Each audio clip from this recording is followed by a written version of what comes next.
The best way to see the true landscape of Cornwall and Devon is on foot. Britain is a walker's paradise, and these two counties are packed with beautiful walks.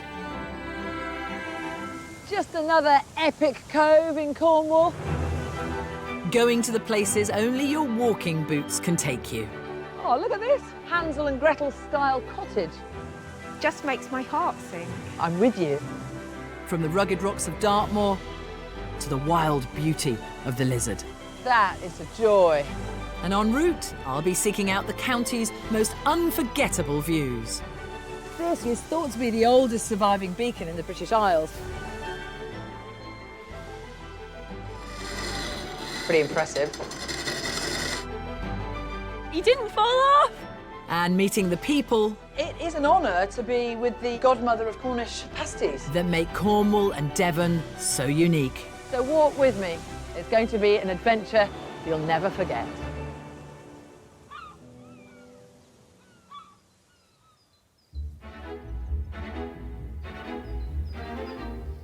On my Cornwall and Devon adventure this week, I'm exploring Devon's most famous waterway, the marvellously named River Dart. Britain has over 90 estuaries, and I love a good river walk. For my money, one of the best is right here in South Devon. The Dart Valley Trail is a 13-mile walk along the stretch of the river that links the two historic towns of Totnes and Dartmouth. It's a day-long ramble, but all the more rewarding for it. I'm starting my journey in Totnes, which is a small market town with a big history. It dates back to 907, making it one of the oldest boroughs in England. Here I stand and here I rest, and this good old town should be called Totnes. Them's are the words of Brutus. The legend goes that Brutus the Trojan christened the town after landing on Britain's shores. It was the River Dart that brought him here. The river made Totnes a wealthy town, and as you follow the walk up the high street, you can see its rich heritage. Today, Totnes is less famed for its history and more as a somewhat alternative and fiercely independent town. Ah, now conker shoes are a big part of the Totnes story. Been going since the 70s, handmade, leather. Very cute little ones in there. These bespoke boots are built to last. Much loved for their bright colours by students and pop stars alike. It's a family affair run by Father Simon and daughter Katie. And it reminds me a bit of my mum's fashion business when I was growing up. Hello, hello. Hi, Simon. Hello, you must be Katie. Hello. Hi, guys. It is so lovely to be in here, and the Singer sewing machine and the smell of leather. This is my childhood. Yeah, it's good. Basically, we make the shoes in this workshop behind the shop, which is on the high street. And you refurbish them as well. Yeah, so the way that they're put together means that they can be taken apart quite easily, so that we can repair stitching, repair any bits of leather that might have worn away over time. So this pair, it's from possibly late 80s, Yeah. which is kind of the classic look of conker back in the day. So these have just come back for a brand new sole, and then they're ready to go. What have you got on your machine there, Katie? What are you in the middle of doing? So I'm stitching the elastic into a pair of Chelsea boots at the moment. So this machine's about 50 years old. Yes, yes. It looks pretty similar to the one that my mum had back in the day. But it still works like a dream. Look at that. Look, look, look. Look. You don't understand how hard it is to stitch leather and to be that neat and precise. I used to try and do this when I was a little girl, and I'd make a complete mess of it. I'd just get the threads and the bobbins all tied up, jam up the machine. My mum would come and just like raise her eyebrows and shoo me away. Oh, so hard. And you are now the only person in the business who actually makes the shoes, so you're indispensable. Yeah, I'm pretty indispensable at the moment. You better look after her, Simon. Tell me about it. Yeah. Leaving Totnes, the next leg of my walk takes me downriver.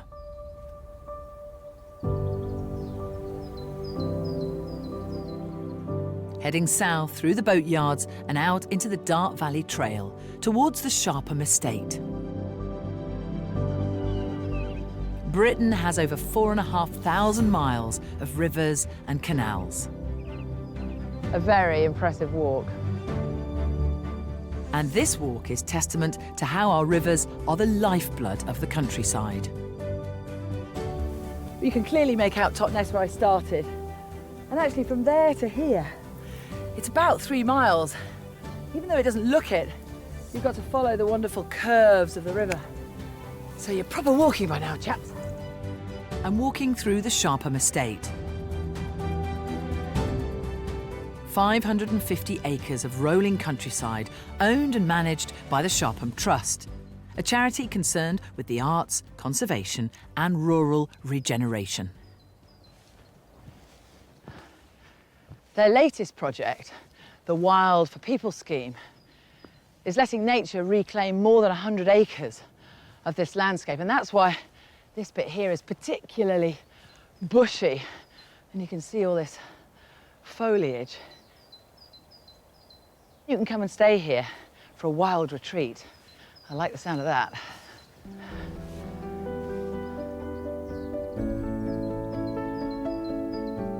It's a beautiful place to walk.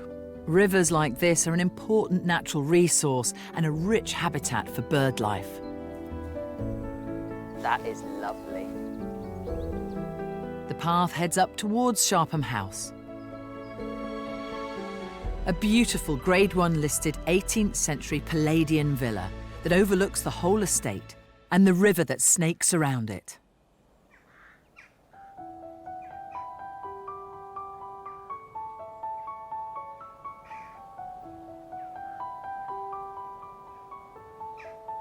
Julian, hello. Hello. Julian is the director of the Trust. I've just been walking through your very lovely rewilding spot. Ah, yes, beautiful. You're getting there? We are. Basically, we want to make more space for nature so that wildlife can come back. If you look at the bigger picture, you have to be honest, we're failing. Nature is in decline, it has been for decades. So we're just trying to reverse that, really. And we've only been doing it a few months and we're already seeing a huge change. More insect life, more butterflies, bees, and of course these things all interrelate. People come here and they come on retreats, don't they, for 4 or 5 days? We think by bringing people here, spending time in nature, it's not only good for their mental and physical well-being, but will also make them care for it and then go away and take action and tell other people. Julian, thank you so much. Pleasure. Thanks for coming. It was great talking to you, and I'm going out there for more wildness and greenness. Good luck. Thank you. The estate is also home to a vineyard that's been at the heart of the British winemaking industry for almost 40 years. So while I'm here, it would be rude not to have a nose, especially today, the most important day of the season. So, first day of harvest, Duncan. I hope I'm snipping in the right place. Duncan Schwab is the head winemaker here, and he's recruited me to help with the harvest. Be careful not to snip your fingers. Yeah, these are very sharp, aren't they? They certainly are. UK wine is a booming business, with around 700 vineyards and 130 wineries producing an average of 5 million bottles of wine every year. So this is our early Pinot Noir. We make it into a red wine. It's got amazing flavour on it. Try one of the grapes. Yeah. Nice and sweet. Oh, yeah. We can also make this as a sparkling wine. So the diversity of having the Pinot Noir is if it's not quite such a good year as what we've got this year, we can actually sort of ferment it not on the skins and turn it into a sparkling wine. But in the southwest down in Devon, we can actually grow quite a lot of still grape varieties. So we're actually making quite a lot of sort of red wines. I take it that we're sort of almost like the Burgundy of the UK now down in the southwest. So we've got a nice cool climate, but it's sort of, we get a long season. The 14 acres of vines here are planted on fertile floodplains that slope down to the river below. The location of this vineyard is also very important, isn't it? Yeah, I mean, the decision to sort of plant on the south-facing slopes that we have here, so you get the reflected light up off the river onto the vineyards as well, but we've got very red Devon iron-rich soil with incredible nutrients that sort of add to the flavour of our wines that we produce, unlike any other region in the UK, which we're very proud of. Such a lovely process. You don't use machinery, it's always by hand. All done by hand.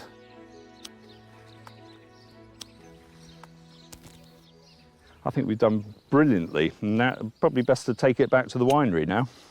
Sounds like a good idea to me. Does that mean I have to taste some wine now? Of course, yeah. It's a shame. I know I've got another 7 miles to cover, but please allow me this brief indulgence. So this is our Pinot Noir, which I've decanted, but it's sort of got a nice sort of fruity characteristic. It's been in French oak barrels, a little bit of maturation in there as well, some really nice colour in there as well, which is lovely. A little bit of tannin in there to sort of give it a little bit of grip in there as well. Oh, bit of grip. I haven't heard that before, but it's definitely gripping. You'll have to come back next year, though, to try the one that you picked. OK, if you insist. Cheers. Cheers, everyone. Good health. I'm back on the Dart Valley Trail, following the River Dart as it heads out to sea. What a magical spot. Destination, Dartmouth.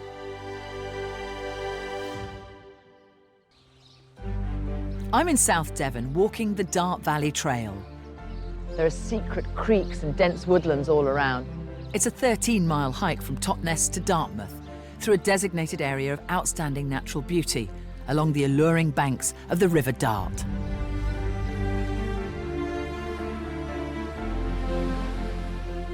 The walk has brought me to Dittisham, a pearl of a Devon village just over halfway. And I'm heading for the quay, because now I need to cross the river. And I've heard there's only one way. How to do it?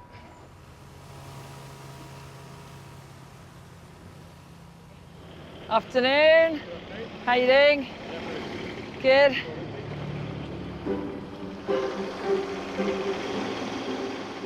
The next leg of my walk is going to take me across the water and up to the Greenway estate.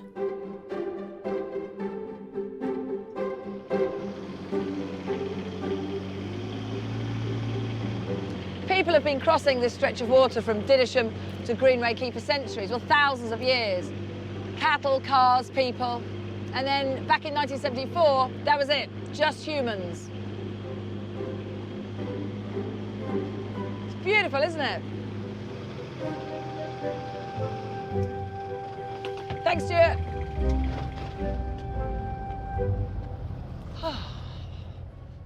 From the ferry boat, I'll be honest, it's a pretty steep climb. You'll need to be fit or take it slowly. But it's more than worth it. The walk just takes on a whole different atmosphere. As well as 300 acres of woodlands and gardens, there's a Georgian mansion. Oh, look at that! And it used to be the home of a very famous lady. I'll give you some clues. She is the best-selling novelist of all time. She's only been outsold by Shakespeare and the Bible. Her nickname is the Queen of Crime, and she sold 4 billion books. 4 billion books globally. Agatha Christie bought this house, Greenway, in 1938 for £6,000. Greenway had for many years been hidden from the public. Hello. Hello. Welcome to Greenway. Thank you very much. But just over 10 years ago, the National Trust opened the doors of Agatha's private residence for the very first time. I was just thinking, it seems like a steal, £6,000, even for 1938. Especially when she thought it was £16,000. She thought it was more. And she'd have still bought it then. Of course she would. Yeah, show me in. Come on in. Can't wait to see it. I'm very excited about seeing Agatha's house. Oh, what a room. And could so easily be, and probably is, the setting for so many of her novels where they solve the crime in the library. It could be. You feel as though it deserves a murder, don't you, Oh, really? it certainly does. Look at all the Agatha Christie books here. Yes, a personal library. So these are all her own books. Look at this. We've got Death Comes as the End, The Mirror Cracked from Side to Side, Evil Under the Sun, Death on the Nile, Murder on the Orient Express. It just goes on and on. She was so prolific. Tell me about Greenway. What did this place mean to Agatha Christie? Agatha was a Devon lass. I mean, she was born in Torquay. She spent her holidays here with her family. So Greenway was a really special place for her. It's where she could retreat and have her private time with her family and sort of engage with the local community. She was a governor of the local school, so the local school children would come up for ice cream in the garden. But it was a lovely place just to be a wife and a mother and a grandmother. And this house inspired many of her books, didn't it? Indeed. I mean, the setting, I think it was more the whole setting of Greenway and the environment as well. And you've got Dead Man's Folly, the setting in the boathouse. And then also you've got sort of the ABC murders and Five Little Pigs. So very much inspired by the locality. She had an unusual mind as well, didn't she? I mean, to come up with all those intricate plots and the murders and the very sinister plot lines. It was an incredible mind, but she wrote from a very informed place. So, you know, because she was a pharmacy assistant, she knew so much about poisons that it's amazing that she could actually bring that to her plots and her murders as well. I didn't know that. Well, that's a very good skill set for what she needed then. And here we have the drawing room. The drawing room, indeed. Oh. It's also where Agatha would proofread her latest plot to the family for the Christie for Christmas. And there's a lovely story about Max falling asleep in the chair as she read the family, Max Mallowan, the archaeologist, her husband, and wake up just before the end and name whodunit. How frustrating and annoying that must have been. It would have been, wouldn't it? Now this is the most famous Agatha Christie picture, I would say. It is, yeah. Lovely family shots here as well. As you and I have, we have pictures of our family and our pets at home, and Agatha was no different. What do you think the enduring appeal of Agatha Christie is? I think it's the brilliance. And you've got murder, you've got mystery, you've got intrigue, you've got passion. There's something in there for everyone. It really is very much a lady ahead of her time, I think.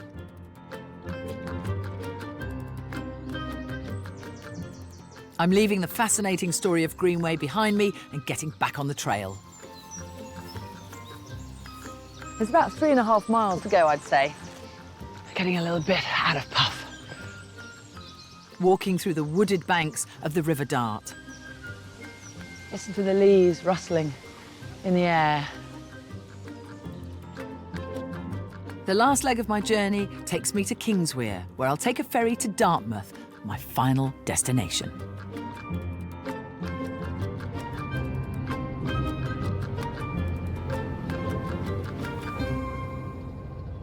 Finally, we made it. It's a pretty epic walk, but here we are in lovely Dartmouth. It's a good place to end up. A really good place. It's a thriving town and the home of the only remaining naval college in the country. What an ending to a gorgeous walk.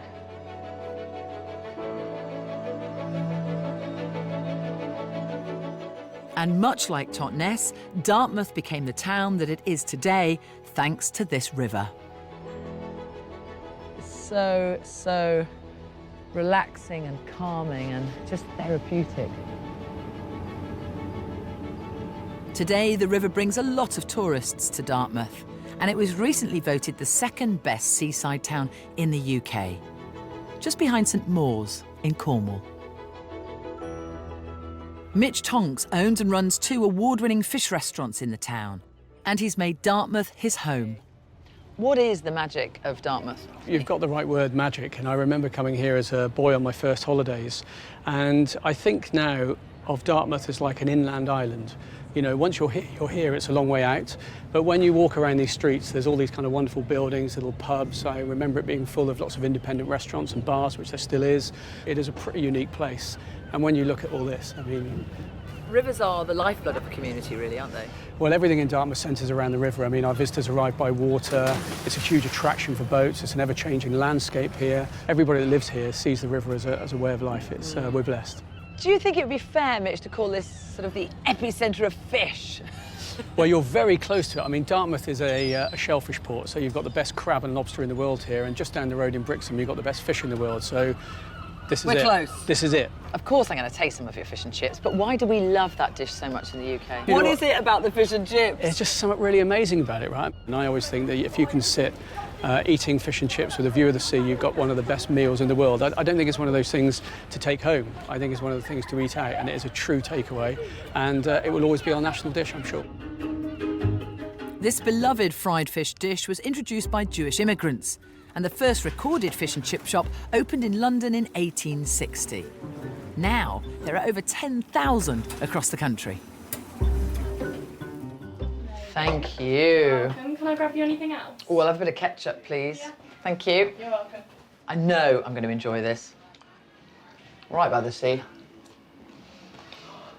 The perfect fish and chip supper to end the perfect river walk. I'm in South Cornwall in smugglers' country. There are secret creeks and dense woodlands all around. Walking from the quaint village of Helford Oh, look at this little Hansel and Gretel style cottage. to Frenchman's Creek. It's just the joy of looking at trees. Look at that, River Helford. Super confident. Let me have you.